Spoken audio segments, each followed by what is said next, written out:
Hello, hello. How you doing, everyone? Welcome to Culture Kings Royal Rhetoric, as we bring to you every Sunday afternoon, or whatever you may be listening to us on or through our podcast or so. Thank you all so much. Oh yes, how you doing, fellas? What's going on? What's happening? What's happening? Yes, I know. I know you're Yeah, happy. he representing hard, eh? Hey Yeah, man, it's been a wonderful football Sunday, man. It's been a good day, man. Good day. Ice Cube, today was a good day, huh? Yeah, them Dolphins. I thought they was gonna come Man. back. Oh, Lord. Yeah. We ain't gonna talk about that right now. We ain't gonna talk about it, yeah, but oh well. Hey, football is back. Yes. All right. Hey, and we have a great show lineup for you all today. We have a wonderful guest, but before that, we want y'all to make sure you go, stream, go download it. All right, breath prayer. Yeah. Lord, it's me, stop again. Got some things in my mind, heavy in my heart. I just want to talk to you, Father.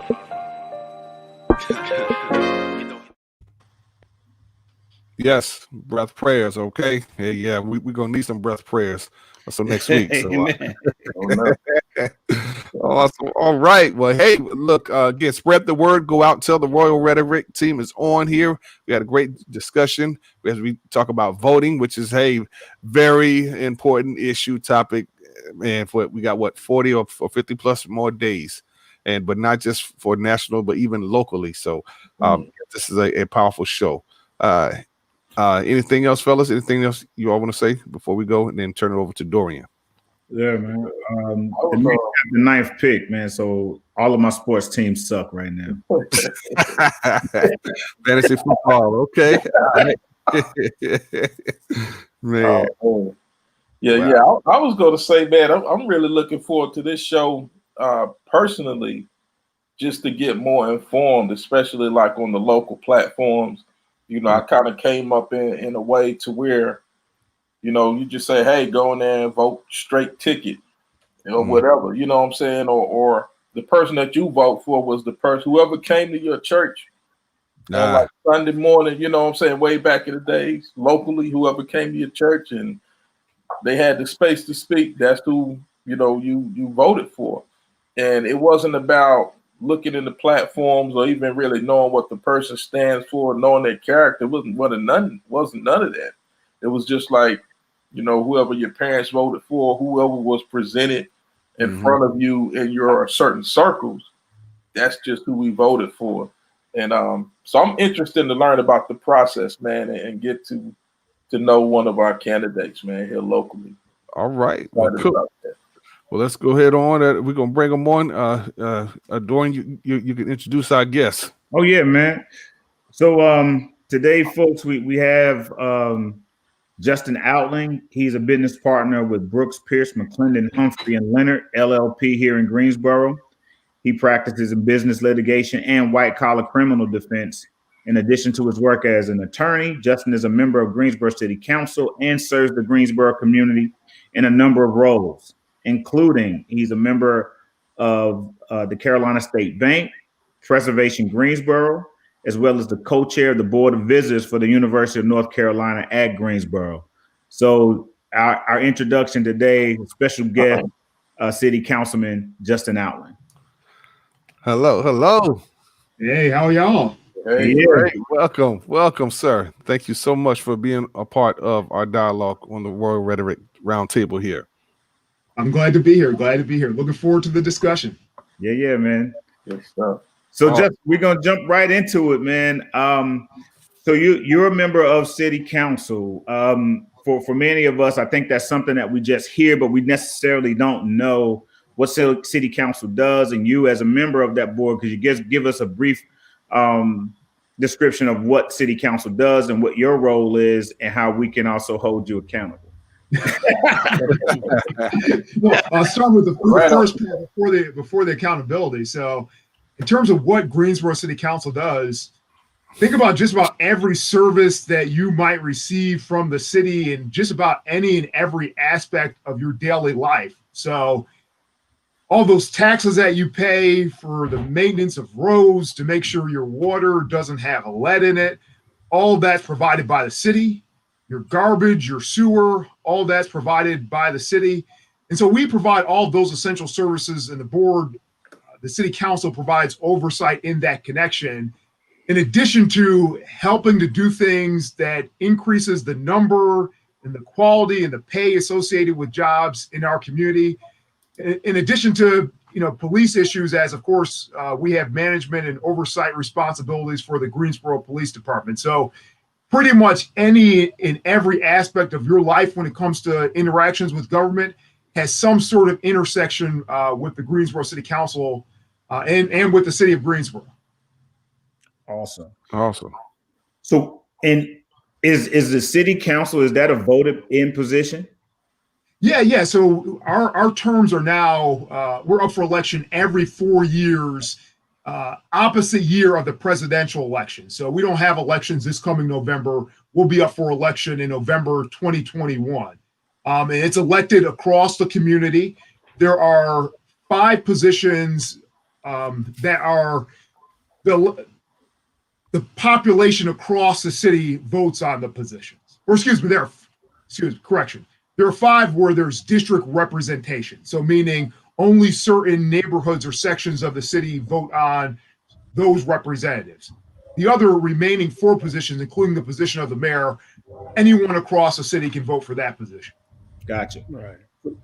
Typically when we have prior to COVID, we could see you guys on the local network, on the local channel, just kind of see what was going on in city council. So before I ask like the serious question, just kind of tell us like one of the most heated conversations that you had on recorded live TV. There have been several, including on this past Tuesday, very heated discussion on a police accountability issue. In short, there are a bunch of different ways people can end up getting searched by the police. One is where the police have probable cause. Essentially, they think that you likely committed a crime. Another is where, they have to search you for officer safety. They may think that they saw a gun, so they want to search you to make sure that you don't in fact have a gun, so they don't end up getting shot. The third way, which is oftentimes the way in which folks get searched, especially Black folks, is the police just ask you for permission and you give your consent. And so what the council was voting on was whether or not to require the police to document the response to when consent is requested, whether or not to document that in writing. And so our police department is actually pretty forward-looking and has been ahead of the curve on this issue. So for a long time, we've had a policy where the police have to advise you of your right to deny consent, and that they also have to document it on their body-worn camera or in writing. But this was essentially just looking at whether or not in the first instance they should be documenting it in writing. There was a remarkable community group that came to us, presented great logic for it, also presented some data to indicate that this would result in reducing the gap between the number of Black folks that are stopped as compared to other groups, notwithstanding relatively consistent amounts of actual violations of the law. Black folks are violating the law at about the same rates as other folks, but Black folks are, agreeing to these consent searches way more, and Black folks are getting searched more. And so we had a very heated discussion after looking at this issue for about 6 months. And so that's the one where, to the extent folks were acting a fool on TV, I might have acted a fool for a moment or two this past Tuesday. Okay. But good discussions, but really weighty and significant issues for our community as a whole, and especially Black folks. Real quick though, he mentioned this group that came in and the group that you were talking about. Was this like a pro-Black group, or was this someone for the documentation or against? Yeah, it's interesting. The group to which I made reference, their name is Greensboro Rising, and they're really just an interracial or cross-sectional group of community members who got really organized around the time of the killing of George Floyd. So they made several requests of the city council. One of their requests was to adopt this policy around documenting the request for consent. And so, they did an excellent job. And I'll tell you candidly, I was quite skeptical of the proposal until I actually started digging down into the logic, the law, and the data. And so, they made this terrific presentation, terrific request. But, regrettably, in my view, the council voted against this policy proposal and kind of did a head fake kind of move, in my respectful opinion. So, we still have a long ways to go, but I think through that process, I take a lot of encouragement in the fact that we at least looked at the issue in a very careful way. And hopefully groups like Greensboro Rising will keep on pushing the city council and their elected officials to, in my mind, do better.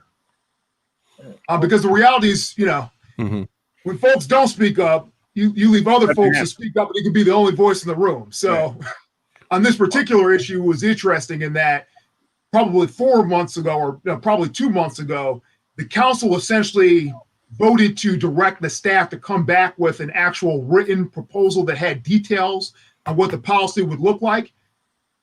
There were 6 in favor of that, essentially indicating 6 wanted written consent and 3 that voted against it. Between that vote and the meeting on Tuesday, I don't know why people changed their position, but what happened between that period was the Police Officers Association came out very publicly against it, and they took a position that this would be bad and so forth. So, not to say that they don't have a right to do that they shouldn't do that. And I respect the Police Officers Association, but it goes to the significance that advocacy can play. And so it's something where, all of us are well served to pay attention to these issues and reach out and really lobby for our values and what we want to see in the world. Because somebody else is going to be doing it if we don't. Right. That's fine. When you were talking about the conversation there for city council, was this a continuation from the investigation about the runner that was stopped on the Greenway right before George Floyd was murdered? Yeah, it's a great question. This is actually a separate discussion. And so one of my council person colleagues really presented this idea in a kind of throwing the idea out there about a year ago. Eventually she was able to successfully get it on for like a work session, like a more informal discussion, still televised, but not really a meeting to take a vote, a meeting to discuss the matter, probably 2 months before the killing of George Floyd. Wow. And so this is really arising out of looking at what should we be doing better to, speak to our values and make a more just community than, our wonderful community is already. So, this doesn't arise out of George Floyd, doesn't arise out of that instance you're referring to, Dorian, but obviously they're all related. And it's, like I said, it's I was quite disappointed in the ultimate decision on this past Tuesday, because in my view, a lot of the arguments against written consent, they really don't hold water. But, we still got to keep on pushing. It's one of those situations where a lot of people have trepidation on dealing with anything involving the police. And so I'll tell you, politically, it's one for which, certainly in districts like mine, I got a whole lot of emails, a whole lot of phone calls. But when you actually break down what the policy was doing and logically why the arguments against the policy didn't hold weight, in my view, it was incumbent upon city council members to be leaders instead of followers, tell the community why this is in fact a great policy, as opposed to, sticking their finger up in the air and trying to figure out, where the winds are blowing at any given moment. So, that's, lots of things for us to work on, but at least we know that a good idea is out there, and folks can continue to apply pressure and hopefully get to a more just result. Again, we're talking with Justin Outling, all right, Greensboro City Councilman. If you have any questions or comments that you would like to ask him as we talk about voting and social justice, and why you should be involved with it, and his information is there, voteoutling.com. All right. Yeah, go ahead. Hey, Justin, you mind just kind of briefly sharing with us how does it work with a city councilman, the city manager, the mayor, how does all these groups work together to get things passed and policies in place in the city? Yeah. And it's interesting because all of us have different parts. And oftentimes members of the public are used to watching TV, and that doesn't actually comport with how things are done on the ground in Greensboro. So essentially the city council provides leadership, direction, hopefully a whole lot of vision, and it creates and provides leadership for policy. So what are the rules of the road? When it comes to implementation, that is managed by our city manager, who's essentially the head administrator. Okay. And then he has a whole, hundreds and hundreds of staff persons who actually, make the magic happen. So if you think about it in a kind of, Walmart corporation context, it would be the Greensboro City Council is the board of directors. The city manager is the CEO, making it all happen. All right. In theory, if we're not pleased with the direction of the city and that implementation, the city council's recourse is to fire the manager and get someone in there who can implement its vision more perfectly. Gotcha. I think where the interesting thing is, and where the elections have real consequences is, if you don't have a city council, if you don't have elected leaders who actually have their own vision and they're putting things on autopilot, what that can essentially mean is your CEO, here your city manager, can be providing both the big picture vision as well as implementing how to get there.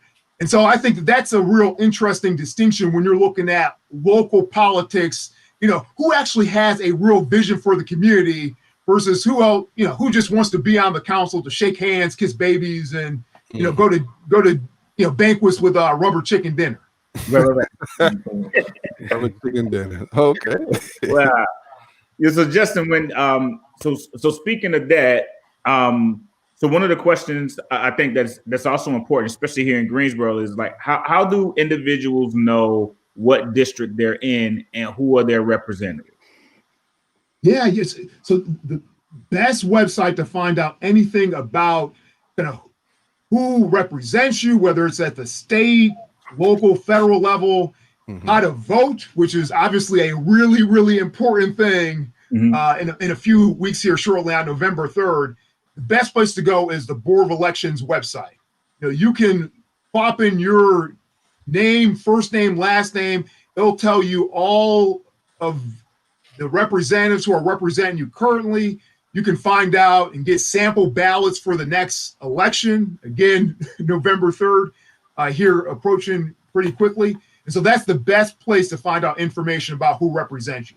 Gotcha. So it definitely falls on the individuals to do their due diligence in learning about the candidates, but basically knowing where to go. So once they know where to go, then it's up to them to make the right vote. Yeah, that's right. And so, to figure out who represents you, that's the best place to go. And then, as I'm sure all of us are experiencing now, when it gets election times, oftentimes the candidates that have enough money, they reach out to you. There you go. Right. That's when you get the 30,000 mailers.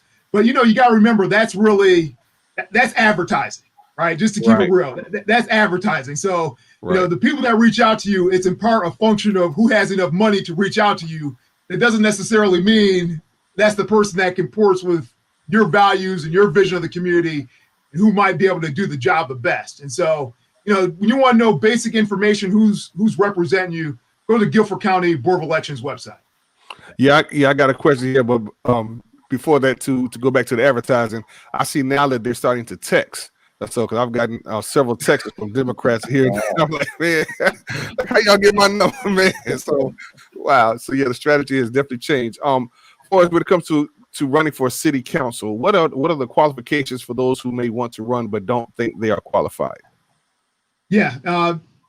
So in short, you're qualified.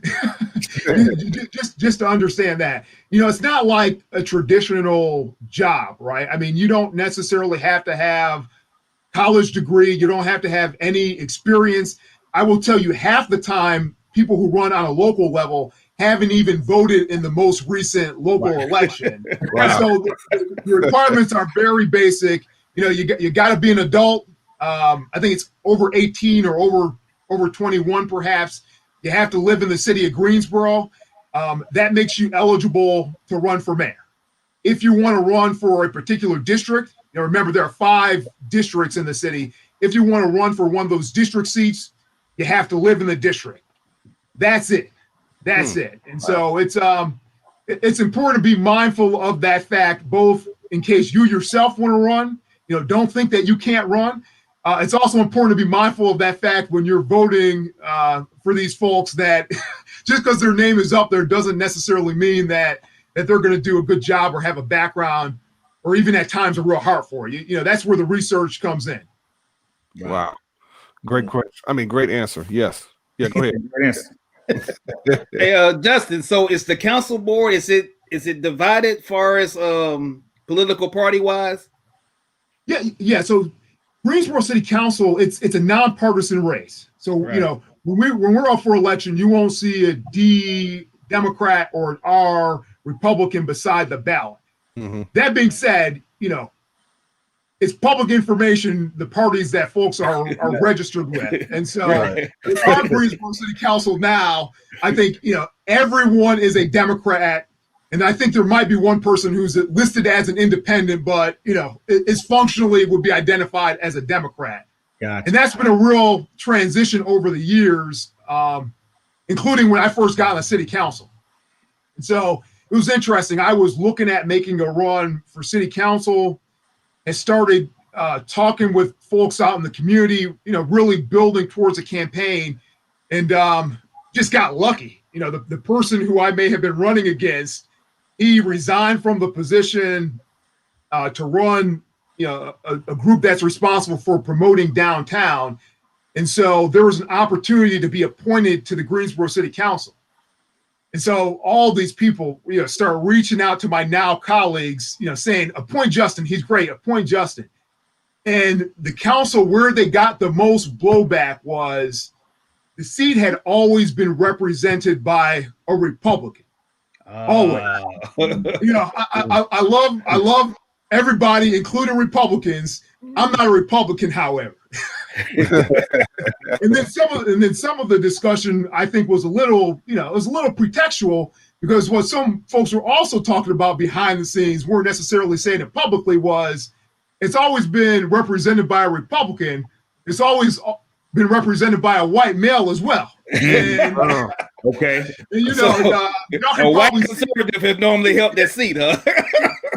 that ain't me. Okay. That ain't me. So it was a very interesting thing, because at the time, no person of color had ever represented a district not primarily made up by persons of color.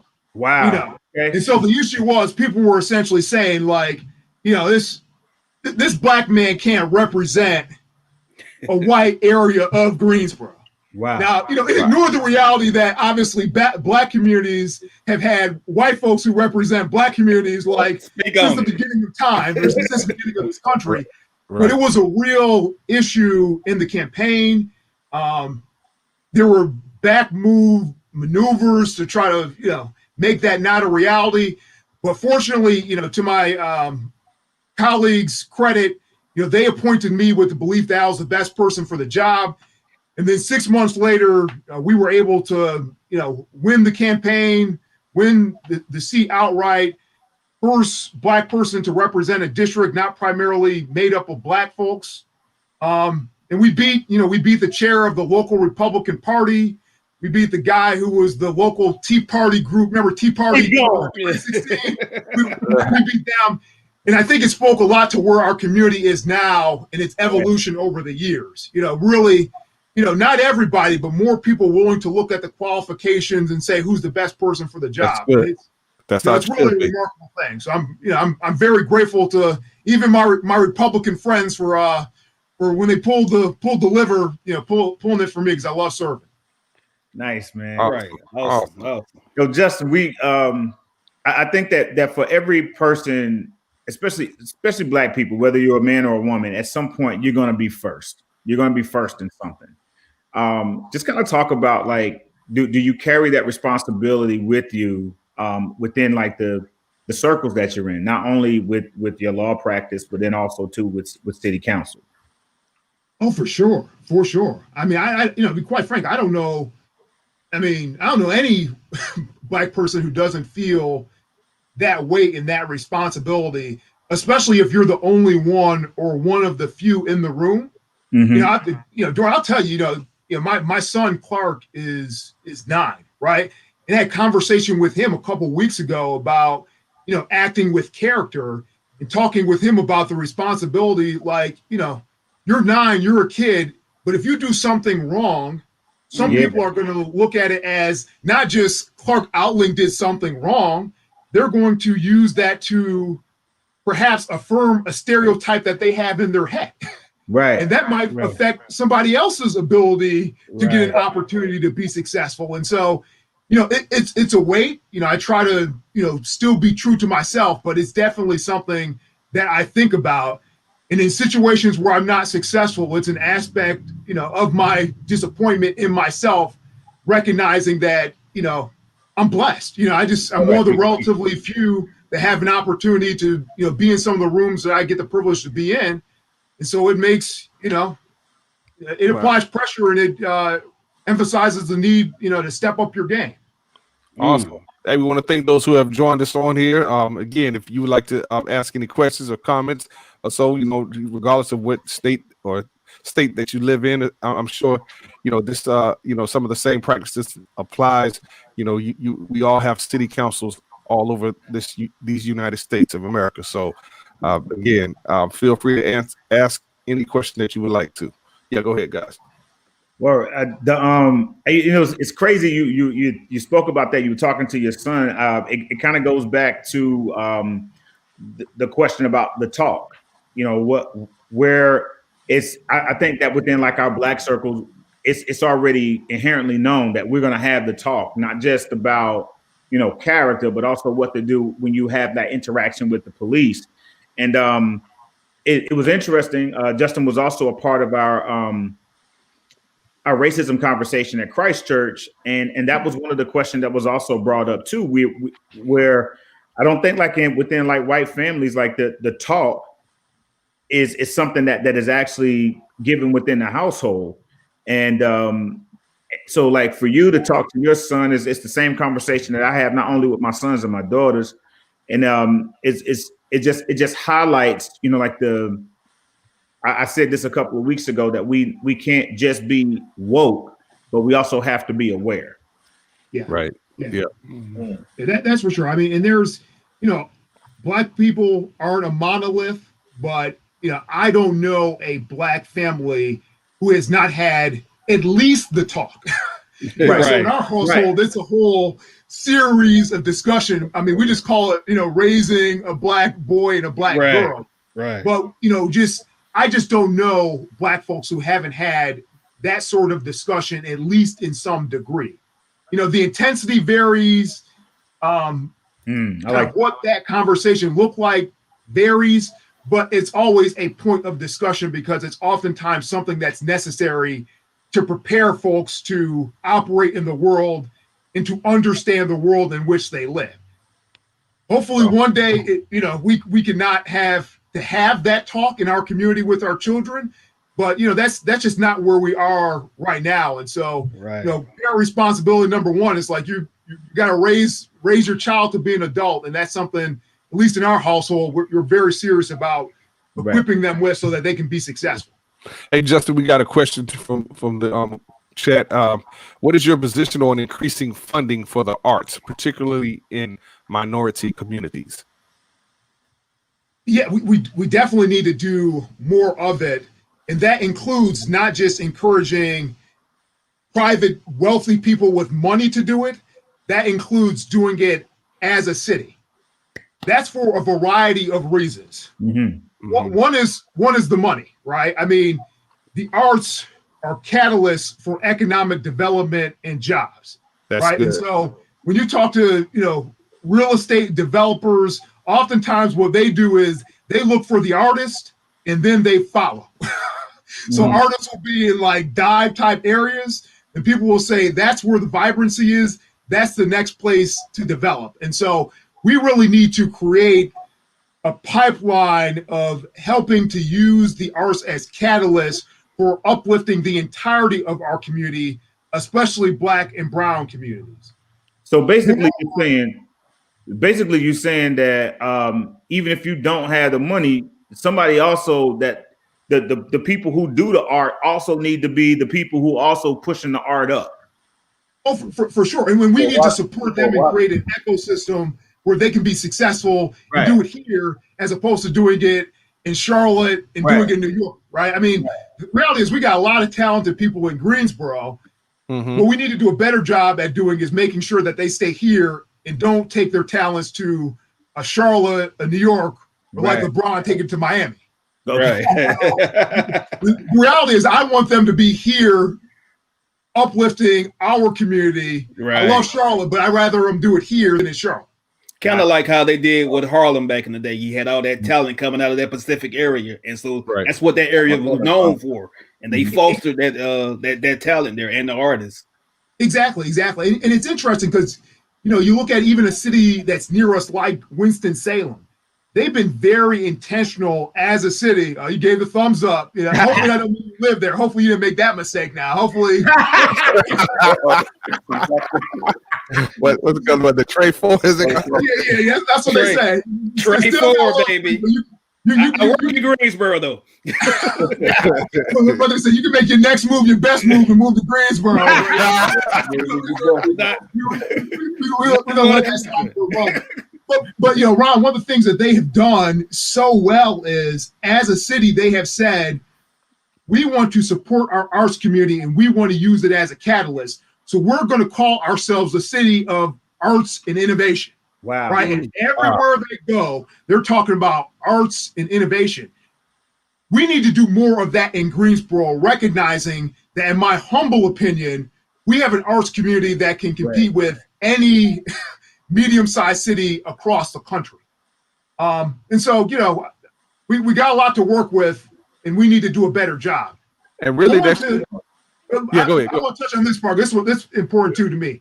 Going to the last part of that question about for minority communities, one thing we also have to do is, for our public arts projects that are used as a catalyst for growth, we have to start moving some of those projects outside of downtown and putting them in minority communities as well to help uplift those communities. So, that's, we got a lot to work with. We got to have that vision before we can be successful at achieving it. But, we certainly have a lot to work with.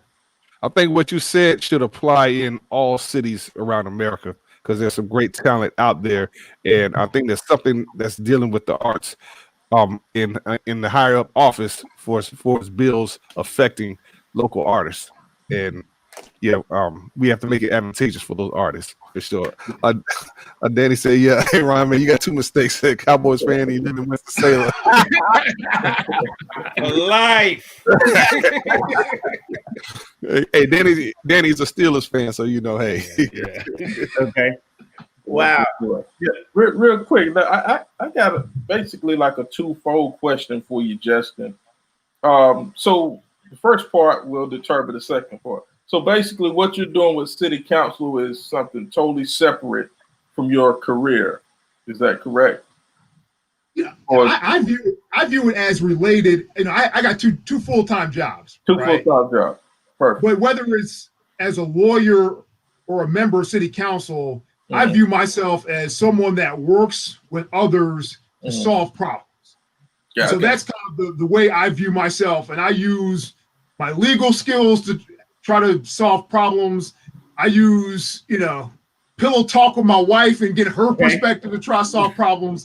But for me, it all revolves around, what can I do to get the best result and create the best outcome for when I'm in the law firm, my client, and then as a city council, all of us.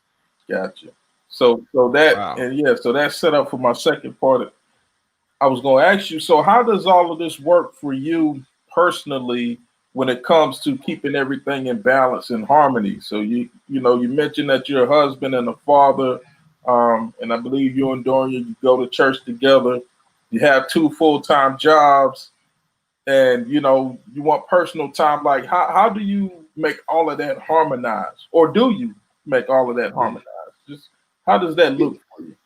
I wouldn't necessarily say it's a matter of harmonizing it. For me, it's I love Greensboro. Okay. I mean, and I don't say that in like the corny, like, oh, here comes the cheese ball, corny politician saying he loves the city, but like really fundamentally, my wife and I moved back to be in Greensboro. Awesome. I go to sleep thinking about Greensboro, wake up thinking about Greensboro. Greensboro is a part of me, like, my family is a part of me. And so for me, I don't find that to be a difficult thing because I love doing it. I love thinking about it. It's a passion. I'm passionate about the city. And so, for me, it's I got law firm things to do. I got, family things to do. You just make it happen. You just make it happen like you do with anything that you're passionate about. Man, that's awesome, man, because what I'm hearing as you speak, like the city council is your calling. Like the way that you love Greensboro, you said that you moved back here just because you love Greensboro. And man, we need people like that in office and in these positions, man, because if that was put in you for a reason, for a purpose.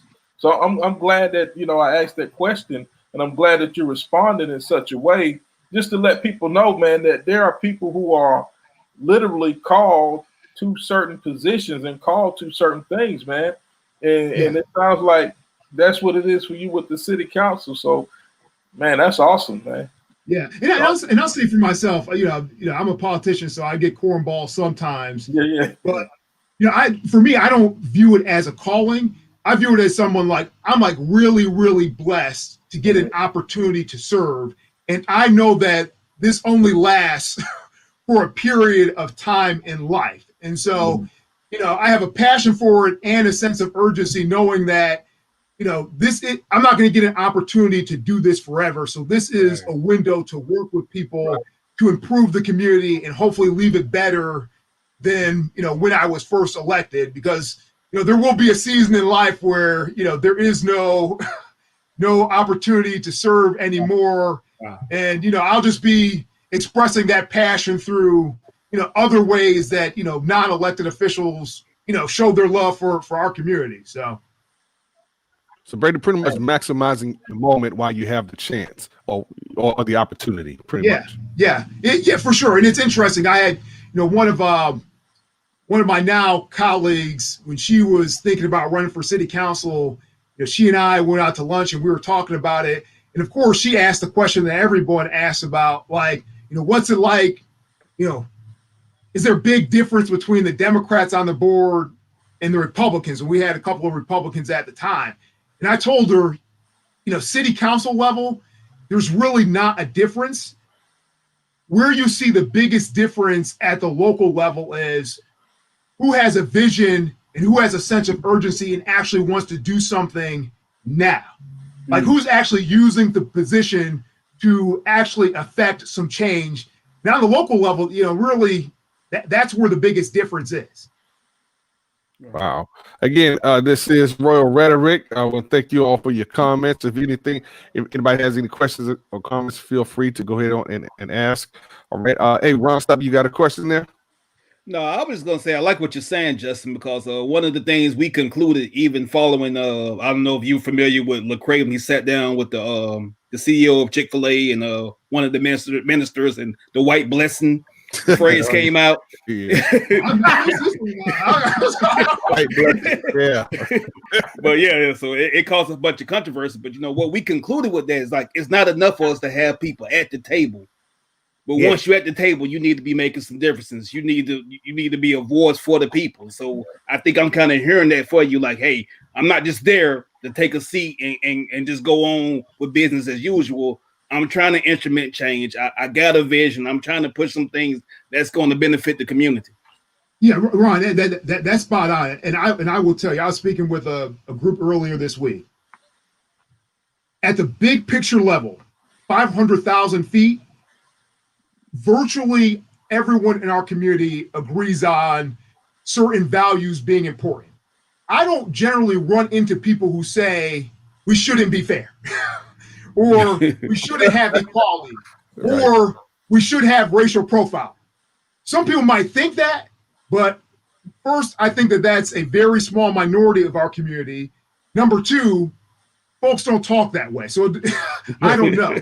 But where the differences happen and where the rubber actually meets the road is not at 500,000 feet, it's at 5,000 feet. When you start talking about what are the policies around when someone can stop to Dorian's point, a 16-year-old black kid on the greenway. Like that's where people actually have differences. And I will tell you, in my experience, oftentimes those differences exist even within racial communities. We had a discussion about some changes that I wanted to see in terms of policies around, stopping people, like on the greenway after getting a call from 911. Right. Some of the comments halting the brakes on things that could be done came from other persons of color. And so I don't think that those folks are necessarily bad people, but they have a different vision and they would have different policies than the policies that I would have. And so it's not necessarily a safe thing to say that, because, I got a brother or a sister at the table, they're going to think the same way that I am. Right. Or because, they're a Democrat, they're going to do this. Like, right. That's at good. the city council level, that's not the way it in fact works. That's a good point you made because we assume, we got a brother sister up there. Yeah, man, they're gonna look out for us.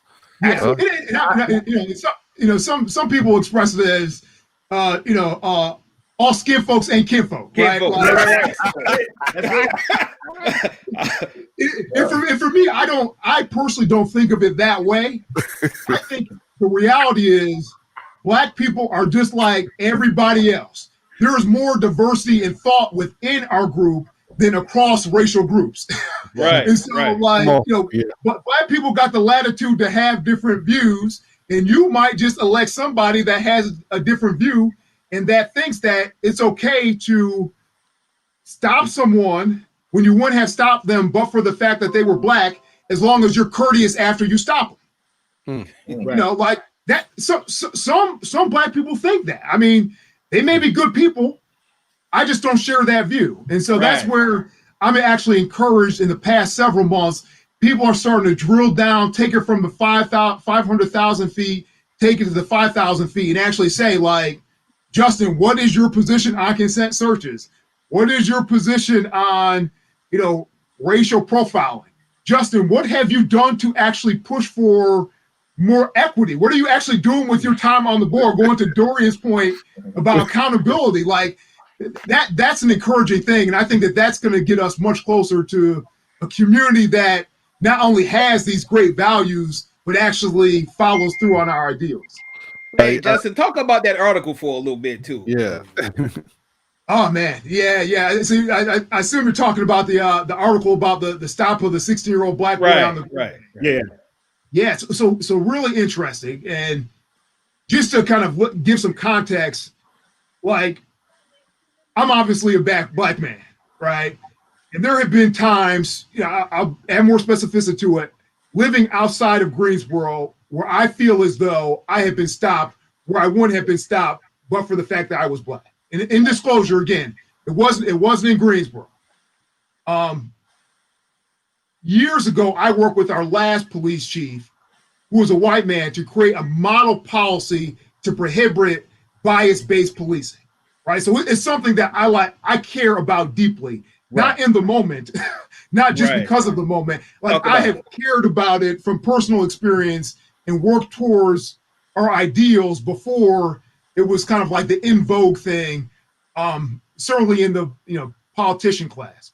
Right. And so what happened here was the week before the horrific killing of George Floyd, there was a 16-year-old boy who was stopped on the Greenway. And it was a Saturday morning, and all of a sudden, like, my social media started blowing up. In real talk, I got an email from one of my colleagues, one of my white law partners, that said, like, Justin, this has to stop. There's a white woman.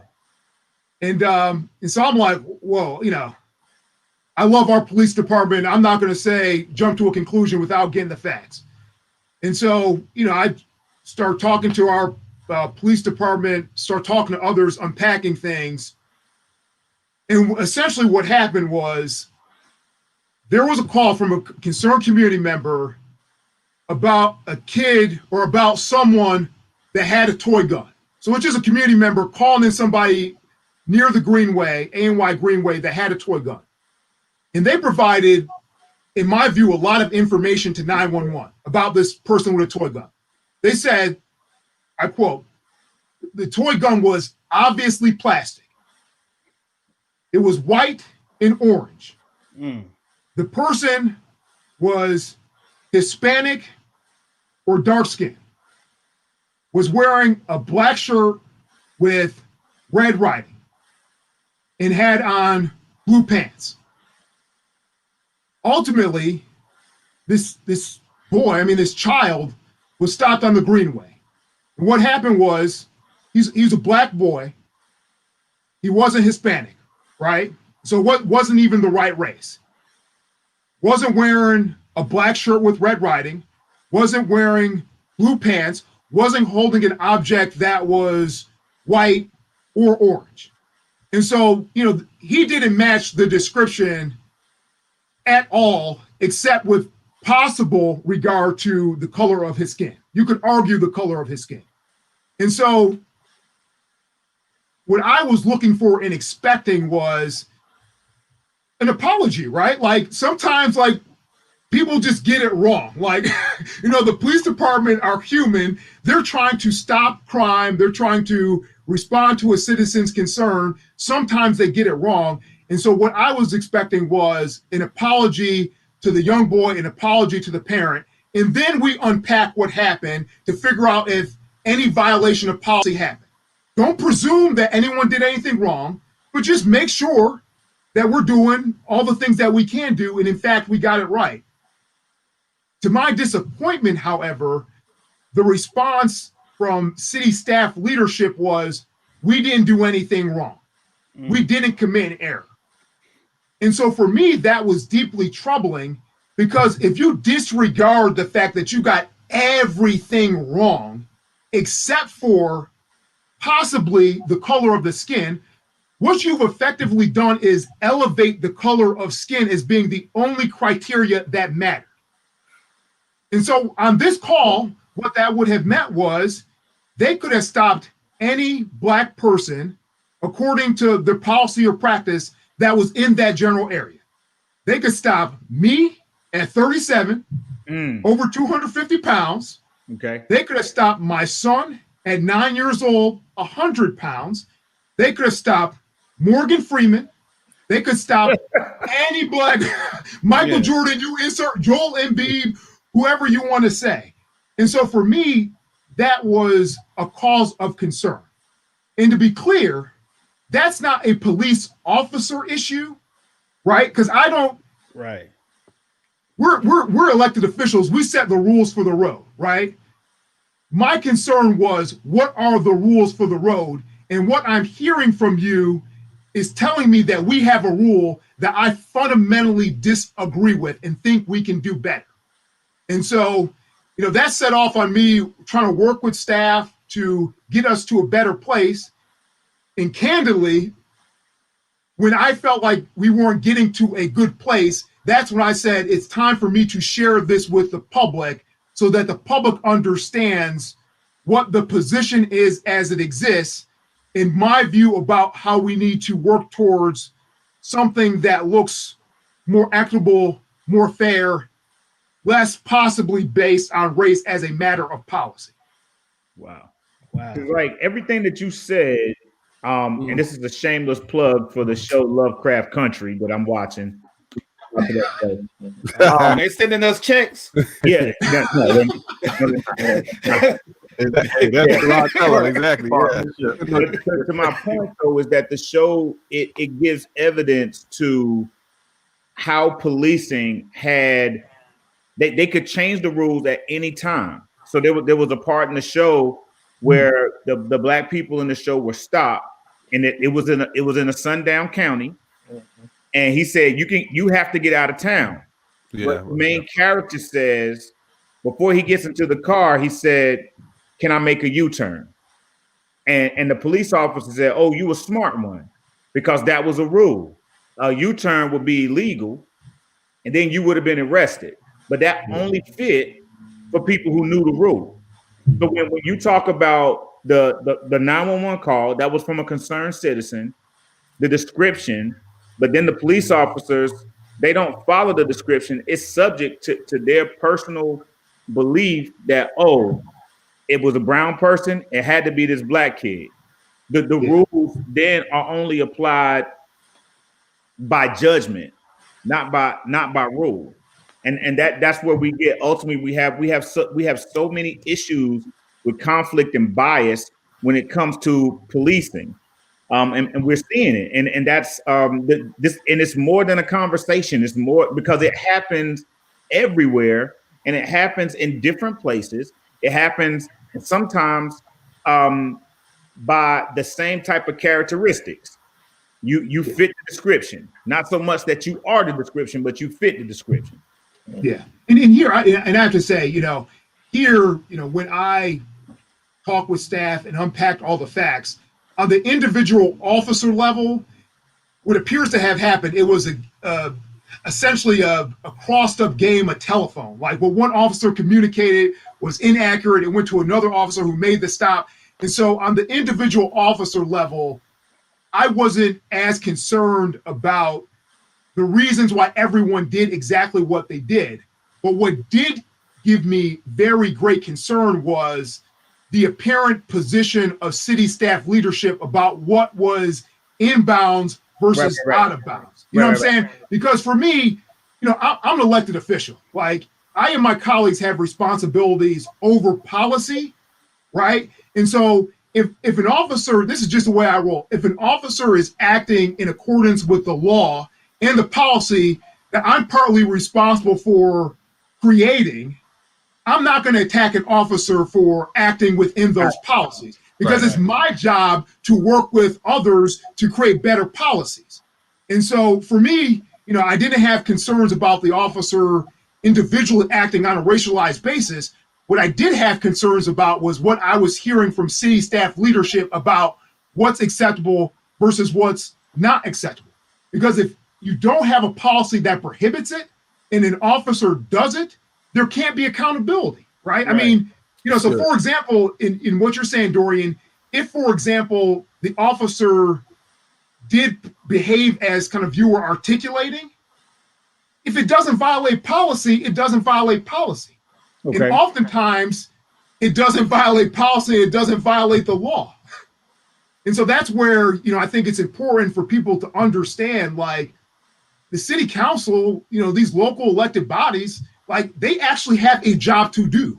Like they actually are responsible for systems and not just individual instances of behavior that may exist. Like they actually create the framework that helps either discourage bad behavior, or not. And so that's here, I'm concerned about like that system because, and I'll say this as a lawyer, real talk, like that situation could have ended up really badly. So imagine a scenario where instead of the caller saying it's obviously a plastic gun and it's a toy, he says, I saw a real gun. It was black. The officers could have rolled up to that kid with good justification with their guns drawn, thinking it was a real gun. Wow. Okay. Right? Like and that would have been in accord with policy, and it would have made sense. And that's a real risk. And a child could have gotten shot, right? Right. And then when you layer on top of that, if asked the question, city staff may have said, I would expect for them to say the officers did nothing wrong. And so you could have a dead black child on the greenway that did nothing wrong. The officers act in accord with policy, and you essentially tell the public we couldn't do anything. Right. that's like what happened to Tamir Rice, even worse, because you're telling people you didn't do anything wrong. And like that's unacceptable to me, especially where you can create policies that reduce the likelihood of ever having a tragedy like that. Gotcha. Or reduce the likelihood of folks being stopped unnecessarily when it doesn't help actually solve a crime. So, for example, what my discussions with staff and community members have been, have a requirement that says the person you stopped has to roughly match the description that was given, right? Like you don't got to get everything right, but it's got to be more than just race, right? Right. Yeah. They got to match the description. Yeah. Something, more than just race. Right. Have a requirement that when 911 gets the information, they have to get some more physical characteristics than just the color of somebody's skin, right? Right. Like what also would have been helpful is information about the person's height, right? So at least if you're stopping a black person, you're not stopping me at 6'4" and you're stopping my son, right? Right. How about getting some information about the person's weight and build, right? And so those are the things where we can actually create systems that better meet our actual ideals. But that's actual work, and I think that's a difference, and that's something that people should be mindful of. It's like not everyone wants to do that type of work, and so that's where elections have consequences. And I think that's where, quite frankly, I'm excited about November. Yeah. And it shows that that's very important why that the community needs to get involved in knowing who they are electing. And man, based on from what I've been hearing, man, you all have a very difficult job because you could put in a policy that could go left field, or somebody, may obey the policy, but it may turn out tragic. Unfortunately, loopholes in that's there. That's where you have the accountability, though, and that's the thing. You can't control everybody at every time. People make mistakes, and there are in fact bad apples. But what you can do is you can have policies that set the rules of the road, and when people violate those policies, you have accountability. Right. Like, if you violate the policy, like you lose your job, right? But there's no accountability if you don't actually have the rules of the road right. And so, that's where the past few months have been encouraging, and that's where I think there's more opportunity to make our community better. Because I will tell you, I have never in my life gotten so many calls as I have the past few months on these issues. And, I want people to say, like, Justin, I don't agree with your position and you're wrong, and here's why. Or, because that shows me at least you're paying attention and you can help us get to a better place. Okay, gotcha. So, man, Justin, you put a lot of meat on the sandwich today, man. Like, there's a lot of things that we got from our discussion today, and definitely appreciate everything that you've done. Not only just coming on with us today, but all of the work that groundwork that you've applied, because you are a foot on the ground councilman. You are in touch with the pulse of the city, man, and that's, as Will alluded to earlier, is those kind of people. You embody what we want in an elected official, man. So salute to you, King. You definitely are serving the territory well. No, I appreciate it, fellas. I mean, salute, sir. Yes. Thank you all for all you're doing to kind of share the knowledge and information with folks. It's some in here. So he essentially, so Danny officially put the political bullseye on my back. Hey, well, we could see you going further. I mean, based on our conversation and your leadership style, I'm like, yeah, we could definitely. Hey, we even take it a step further. Congressman, senator, whatever. Who knows? Yeah, the sky's the limit. Greensboro, man. Huh? What you say? What, need him in Greensboro? Keep him in Greensboro. Yeah, for sure, man. I'll keep him in Greensboro for a while. All right. Well, hey, So real quick though, because everyone here likes what you're saying, man. Are there any efforts out there for you to duplicate yourself? Like, are there any people that you are mentoring, or that's good. Are there young men or women out there that you see that you would like to maybe pour into that has that same type of passion that you have? Yeah, for sure, for sure. So I won't put him on blast by name, but yeah, but there's a Hispanic brother who's a young guy, probably 30. He'd be a great council person, and so it's trying to support, uplift, encourage some folks to understand that like they can do this, as well as supporting people who are already doing it and being mutual support. One of my council person colleagues in particular, I have so much respect for her because she, in my view, has a real heart for service. So like politically, some of the things that she pushes on, like they aren't popular things in the district that she actually represents. Like she's a white woman. She was pushing the hardest on written consent, right? Like real talk, her district probably it's not one of their top issues on written consent, right? And so for me, it's just like encouraging because I see in her that she cares so much about the community, not just about the politics of things. And so, she's a support to me.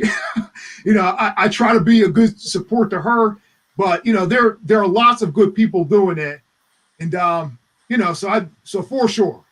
And I will tell folks because it's election time, like there's a county commission kind of races that are up for election in November, and like it's the most important election perhaps in the next half decade. Gotcha. Right? Like one of the things that the Greensboro City Council doesn't touch on is schools. Like we don't manage schools, we don't control their budgets. Our schools are in horrible condition. Even the best schools, public schools in our community in Greensboro are in horrible condition. The people who make those decisions oftentimes are county commissioners, and there's an election that's coming up where, it can flip the control of the county commission and essentially flip the prioritization or deprioritization of education and what our schools look like. And it's a big deal. And so hopefully people will start focusing on those races because, it's really interesting to follow what the president and Vice President Joe Biden are talking about. But I can tell you what's going to have a greater impact on us locally is what our schools look like over the course of the next decade.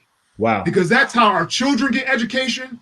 And even if you don't have kids, even if you're the Grinch and you don't like kids, when you talk to our community's largest employers and you ask them, what's it going to take for you to stay here? What's it going to take for you to add jobs here? Every single time in the top 3, they talk about the quality of our public schools. And so if you want our community to grow, if you want your bank account to grow, tune into that Guilford County Commissioner's race and pay attention to those open seats and what commissioners are saying about education. I think that should be a national message too. So yes, for sure, that should be a national message, which is said. Again, if y'all want to contact Justin, go ahead to voteoutling.com, voteoutling.com. Yes, he is a Duke graduate. So Whoa. Hey, wow. Hey, congratulations on that. Hey, we're Tar Heel fans, but hey, don't believe the hype. Man. Don't believe the hype. People hate winners, right? That's As a Cowboy fan, I can attest to that. You own something there. You own something there, buddy. Yeah, people hate winners, man. Hey, but we are proud of you, though, sir. Hey, yes, thank you for doing what you're doing. Fellas, Justin, we'll start with you. Any last words that you want to say? No, again, thank you all for all you're doing. Thanks for the opportunity to talk about, voting, social justice, and the like. And, for those who are listening or watching, I love the feedback, love the discussion. So please feel free to hit me up on social media, visit the website. Love hearing folks' thoughts, their suggestions, their ideas, and just appreciate the energy to move our community forward. So, thank you, gentlemen. Awesome. All right. Hey, Ron, stop. Go ahead. How about them Cowboys, baby? Hey, go ahead. See y'all next Sunday. All right. Hey, go ahead, Dorian. Well, first, man, again, Justin, thank you so much for dropping this. You dropped again a lot of meat on the sandwich today, man, and I'm just really thankful that you took your time out just to come and speak not only to us but also the people who are watching and listening. And this is a recorded moment, man. We're live on YouTube. We got you on Facebook, all of our social media outlets, man. This is going to be something that is etched in history. You have not only encouraged us, but you've also challenged us to really think not only nationally but locally, because those are the things in my estimation are the most important. You definitely also hit us with the Suge Knight. You said that if you want to see schools better, you you want to improve the educational outlook, vote in 2020. So salute to you, Just, man. Thanks a lot, man. I greatly appreciate it. We greatly appreciate it. Absolutely. Go ahead, William. Oh man. Honestly, man, what more can I say except thank you, man? I mean, thank you for your wealth of knowledge. Just thank you for articulating yourself very well. The information was very valuable, man. So we just thank you. I've learned so much myself. So that's all I can say, man. Salute. Awesome. Yes. And I like what you said about you working 2 jobs and still doing, taking this position. So which shows there are no excuses. If you're passionate about something, you can make it work for you. And so and that's a very good example. And continue much success to you doing what you're doing. And we're definitely praying God's blessings upon you and your family. And yes, you are a culture king. Yes, you are. Sure. Right. Yes, you are. So thank you. All right, we want to thank you all so much to everyone that's tuned in faithfully to us. We have one more show before we go into our next season. So thank you so much for riding with us. Go and subscribe to our channel. Go follow us on all the social media platforms, Kulture Kings. Okay, and we would love for you all to definitely come and see what God is doing with us, and we got some great things in store. So remember, you matter in the kingdom of God. So don't compare yourself or your ministry to anyone else out there. Just do what God's called you to do, and you'll be just fine. All right. So salute to y'all. Be safe out there, and we'll see you next week.